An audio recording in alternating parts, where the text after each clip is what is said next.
नमस्कार, आप देख रहे हैं लाइव हिंदुस्तान। भारत की लगातार पाकिस्तान पर कार्रवाई के बीच एक बड़ी खबर सामने आ रही है। भारतीय नौसेना ने पाकिस्तान के कराची पोर्ट को पूरी तरह से तबाह कर दिया है।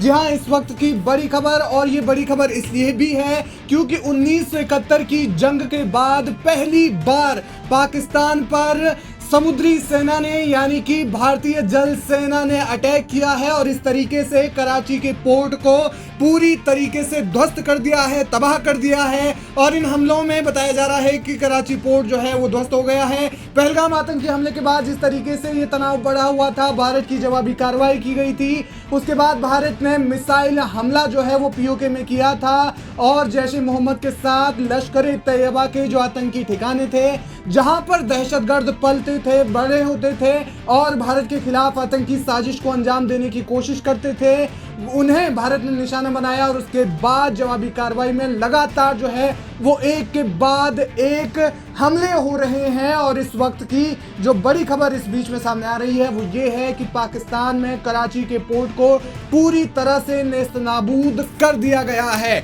और इसके अलावा भारत का जो एयर डिफेंस सिस्टम है S-400 वो भी ऑन ड्यूटी है और पाकिस्तान से आने वाले ड्रोन को, पाकिस्तान से आने वाले जो लड़ाकू विमान हैं उन्हें निशाना बना रहा है। और एक भी विमान, एक भी ड्रोन अब तक भारत की सतह पर, भारत की सीमा में जो है वो ज़मीन पर नहीं गिरा है। इस तरीके से S-400 मिसाइल सिस्टम जो है वो अपना काम कर रहा है। हालांकि दूसरी ओर जब भारत पाकिस्तान पर बम बरसा रहा है तो उनका एयर डिफेंस सिस्टम कोई काम का नहीं रह गया है, क्योंकि भारत ने रणनीतिक चाल चलते हुए, एक रणनीतिक कदम उठाते हुए पहले ही उनके डिफेंस सिस्टम को तबाह कर दिया है। पठानकोट में भारत पाकिस्तान सीमा के नजदीक इसी बीच भारतीय सेना ने पाकिस्तान का एक और प्लेन जो है वो मार गिराया। इसके अलावा पाकिस्तान की ओर से ड्रोन हमलों की बढ़ती कोशिशों के बीच भारतीय सेना की जवाबी कार्रवाई के चलते लाहौर में रणनीतिक ठिकानों को निशाना बनाया गया है। इसके अलावा कराची पोर्ट को भी पूरी तरह से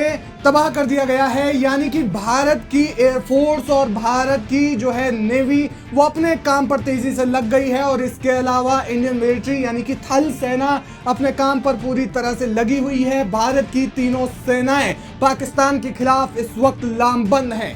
भारत और पाकिस्तान के बीच जो लगातार तनाव बढ़ रहा है उसकी पल पल की अपडेट लाइव हिंदुस्तान आपको देता रहेगा। और इन पल पल की खबरों के लिए आप बने रहिए हमारे साथ, देखते रहिए लाइव हिंदुस्तान।